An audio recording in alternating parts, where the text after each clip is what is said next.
മഹാലക്ഷ്മി സീരിയലിൻ്റെ ഏറ്റവും പുതിയ വരാനിരിക്കുന്ന എപ്പിസോഡിൻ്റെ റിവ്യൂയിലേക്ക് എല്ലാ കൂട്ടുകാർക്കും സ്വാഗതം.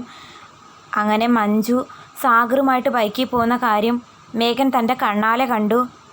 സാഗറാണെങ്കിൽ ഹെൽമറ്റ് വെച്ചിരിക്കുന്നത് കൊണ്ട് ആളാരാണെന്ന് വ്യക്തമായില്ല. അതിനെ തുടർന്ന് മഞ്ജുവിനോട് വന്ന് ചോദ്യം ചെയ്തുവെങ്കിലും മഞ്ജു സത്യം പറഞ്ഞില്ല. തോന്നിയതാണെന്ന രൂപത്തിൽ ചുമ്മാ പറഞ്ഞു പറ്റിക്കാൻ നോക്കി. സംശയനിഴലിലായ മേഘൻ അത് കണ്ടുപിടിക്കാൻ തുനിഞ്ഞിറങ്ങുന്നുണ്ട്. അതിനെ തുടർന്ന് ആ വണ്ടി പാസ് ചെയ്തു പോയ കടയിലെ CCTV ദൃശ്യങ്ങൾ പരിശോധിക്കുമ്പോൾ വണ്ടിയുടെ നമ്പർ കിട്ടുന്നുണ്ട്. ആ നമ്പർ തേടി പോകുമ്പോൾ കണ്ടുപിടിക്കുന്നത് മറ്റാരെയല്ല, മാർക്കോയെയാണ്. മാർക്കോയെയാണോ നിൻ്റെ കള്ളക്കാമുകൻ എന്ന് പറഞ്ഞുകൊണ്ട് വന്ന് ചോദ്യം ചെയ്യുന്നുണ്ട്. എന്ത് പറഞ്ഞാലും മഞ്ജു നീ എൻ്റെ സംശയം നേടില്ല എന്നൊക്കെ പറഞ്ഞു ഉപദ്രവിക്കുകയും വഴക്ക് പറയുകയൊക്കെ ചെയ്യുന്നുവെങ്കിലും മഞ്ജു വ്യക്തമാക്കി പറയുന്നില്ല. മഞ്ജുവിന് ഒരു കാര്യം മനസ്സിലാകുന്നുണ്ട്. സാഗർ മിക്കവാറും മാർക്കോയുടെ ബൈക്ക് എടുത്താകും വന്നത്. അയാൾ മാർക്കോയുടെ പേര് കണ്ടുപിടിച്ചതെന്ന്. മാർക്കോയെപ്പോലെ ഒരു ഗുണ്ടയോടൊപ്പം ഒളിച്ചോടി പോകാനാണോ നിനക്കിഷ്ടമെന്നൊക്കെ ചോദിക്കുമ്പോൾ നിങ്ങളുടെ എല്ലാ കള്ളക്കളിയും എനിക്ക് മനസ്സിലായിട്ടുണ്ട്. അതറിഞ്ഞ് തന്നെ ഞാനിവിടെ നിൽക്കുന്നത്. കൂടുതൽ എന്നെ വിളിക്കാനും കൈവെക്കാനൊന്നും വരണ്ട. ഞാൻ ആരാണെന്ന് നിങ്ങൾക്ക് മനസ്സിലാകാൻ പോകുന്നേ ഉള്ളെന്നൊക്കെ ധിക്കാരം പറഞ്ഞ് അവളങ്ങ് പോകുമ്പോഴത്തേക്കും കലിയോടെ നിൽക്കുന്നുണ്ട് മേഘൻ.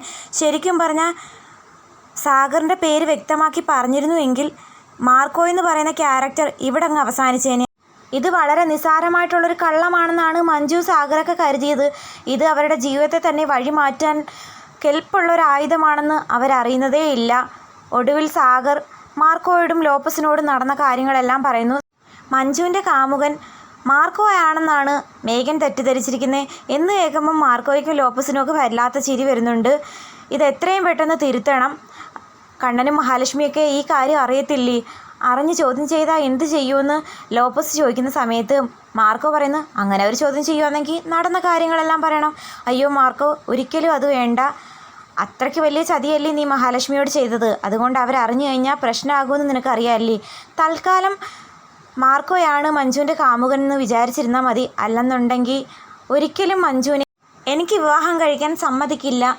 അഥവാ മഞ്ജു എന്നെ തന്നെ വേണമെന്ന് പറഞ്ഞാലും അവളെ പിന്തിരിപ്പിക്കും എന്നൊക്കെ പറയുമ്പോൾ മാർക്കോയ്ക്കും അതിൻ്റെ സീരിയസ്നെസ് മനസ്സിലാകുന്നു. എന്തായാലും വിവാഹം കഴിയുമ്പോൾ എല്ലാവരും അറിയത്തില്ലേ. തൽക്കാലം ഈ ഒരു കള്ളത്തരം ഇങ്ങനെ അങ്ങ് പോട്ടെ എന്ന് വിചാരിക്കുന്നു. എന്നാൽ മഞ്ജുവിന് മറ്റൊരു ചെറുപ്പക്കാരനോട് അടുപ്പമുണ്ട്.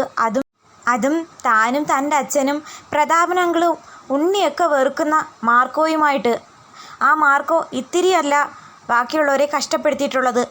മഹാലക്ഷ്മിയെ പ്രേതമായി വേഷം കെട്ടിക്കുന്നതിലും കണ്ണനെയും മഹാലക്ഷ്മിയും കൊല്ലാൻ വേണ്ടിയിട്ട് അച്ഛനും പ്രതാപനും കൂടി കൊട്ടേഷൻ കൊടുത്തിട്ട് ഏറ്റവും ഒടുക്കം അവർക്കെതിരെ തല്ലി പഞ്ചറാക്കിയ ഒരു ദുഷ്ടനാണ്.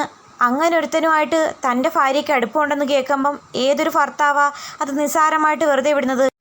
മഞ്ജുവിനെ മേഘൻ വീട്ടുതടങ്കലിൽ വെക്കാൻ നോക്കുമ്പോൾ കാര്യങ്ങൾ വഷളാകുന്നു. അതിനെതിരെ പ്രതികരിക്കുന്ന മഞ്ജു ഒടുവിൽ ദുർഗയും ഉണ്ണിയും എല്ലാവരും വാമദേവനെ കാണാനായിട്ട് വീട്ടിലേക്ക് വരുന്ന ആ അവസരത്തിൽ, അതായത് മഞ്ജു വീട്ടുതടങ്കലിലല്ലേ, ഫോണും കൊടുക്കുന്നില്ല, വീട്ടിൽ നിന്ന് പുറത്തിറങ്ങാനും അനുവദിക്കുന്നില്ല. ആ പരാതിയൊക്കെ ദുർഗാമ്മയോട് പറയുമ്പോൾ എന്തുകൊണ്ടാണ് മേഘൻ ഇങ്ങനെയൊക്കെ മഞ്ജുവിനോട് പെരുമാറുന്നേ എന്നുള്ള വാസ്തവം പറയുന്നു. അതായത് മാർക്കോയുമായിട്ട് മഞ്ജുവിന് അടുപ്പാണ്. അത് തൻ്റെ കണ്ണാലെ നേരി കണ്ടു. പിന്നെ ഒരു അമ്മായിയമ്മയ്ക്ക് തൻ്റെ മരുമകളുടെ കുറ്റം പറയാൻ 100 നാവായിരിക്കുമല്ലോ. സീമന്തിരി അമ്മായിക്ക് കണ്ട എല്ലാ കുറ്റങ്ങളും വ്യക്തമാക്കി പറഞ്ഞു കൊടുക്കുന്നുണ്ട് ഉണ്ണിയോടും കരുണയോടും ദുർഗാമ്മയോടും. അതായത് വീട്ടിലെ കാര്യങ്ങളൊന്നും കണ്ടറിഞ്ഞ് ചെയ്യത്തില്ല. ഭർത്താവാണെന്ന പേര് യാതൊരു നിലയും വിലയും കൊടുക്കുന്നില്ല. അവന് വേണ്ടി ഫുഡ് വെച്ച് കൊടുക്കുകയോ അവൻ്റെ കാര്യങ്ങൾ പരിചരിക്കുകയോ ഒരു വ്രതത്തിൻ്റെ കാര്യവും പറഞ്ഞ് അവനെ റൂമിൽ പോലും കയറ്റാറില്ല. അങ്ങനെയൊക്കെയുള്ള കാര്യങ്ങൾ പറഞ്ഞു കൊടുക്കുമ്പോൾ ദുർഗാമ്മയ്ക്ക് എല്ലാം കേട്ടിട്ട് ദേഷ്യം വരുന്നുണ്ട് മഞ്ജുവിനോട്. തൻ്റെ മകൾ മാർക്കോ എന്ന് പറയുന്ന ഒരു ഗുണ്ടയെ കല്യാണം കഴിക്കാൻ വേണ്ടിയിട്ടാണോ നല്ലൊരു ചെറുപ്പക്കാരനായ മേഘനെ അവോയ്ഡ് ചെയ്യുന്നേ എന്ന് മനസ്സിലാക്കിയിട്ട് ദുർഗയും മേഘനെ നല്ലവനാക്കിക്കൊണ്ട് മഞ്ജുവിനെ ഉപദേശിക്കാൻ ശ്രമിക്കുമ്പോൾ മഞ്ജു നടന്ന കാര്യങ്ങളെല്ലാം അറിയിക്കുന്നുണ്ട് ദുർഗാമ്മയുടെ. അതായത് മാനസ എന്ന് പറയുന്ന ഒരു പെൺകുട്ടിയുമായിട്ട് മേഘന് അടുപ്പമുണ്ടെന്ന് മാത്രമല്ല അതിലൊരു ആൺകുഞ്ഞും ഉണ്ട്. 6 വയസ്സുള്ള ഒരു അപ്പുമോൻ എന്ന് പറയുന്ന കൊച്ചിൻ്റെ അച്ഛനാണ് ഈ പറയുന്ന മേഘൻ. അയാൾ എൻ്റെ ജീവിതം തകർക്കുമായിരുന്നു. ബന്ധോ സ്വന്തോ നോക്കി കല്യാണം കഴിച്ചുവെങ്കിലും സ്വന്തം ബന്ധത്തിൽ ഇരുന്ന് അയാൾ നമ്മളെ ചതിക്കുമായിരുന്നു എന്നുള്ള കാര്യമൊക്കെ കേട്ടിട്ട് ദുർഗാമ്മയ്ക്ക് എന്ത് മറുപടി പറയണമെന്നറിയാൻ വയ്യ. ഇത് ചിലപ്പോൾ മഞ്ജു മാർക്കോയോടുള്ള ഇഷ്ടത്തിന് ഉണ്ടാക്കി പറയുന്ന കള്ളമാണോ എന്ന് ആദ്യമൊക്കെ തെറ്റിദ്ധരിക്കുന്നുണ്ട്. പിന്നീട് മനസ്സിലാകുന്നു മേഘൻ ഒരു ചതിയനാണെന്നും ഒരുപാട് പെൺകുട്ടികളുമായിട്ട് ബന്ധമുണ്ടെന്ന്. അതൊക്കെ മനസ്സിലാക്കി ഒടുവിൽ മഞ്ജുവിനെ തൻ്റെ വീട്ടിലേക്ക് തന്നെ കൂട്ടിക്കൊണ്ട് വരുന്നുണ്ട് ദുർഗാമ്മയും ഉണ്ണിയും കരുണയും എല്ലാവരും. കരുണയ്ക്ക് ഒരല്പ സ്നേഹം മേഘനോട് തന്നെയാണ്.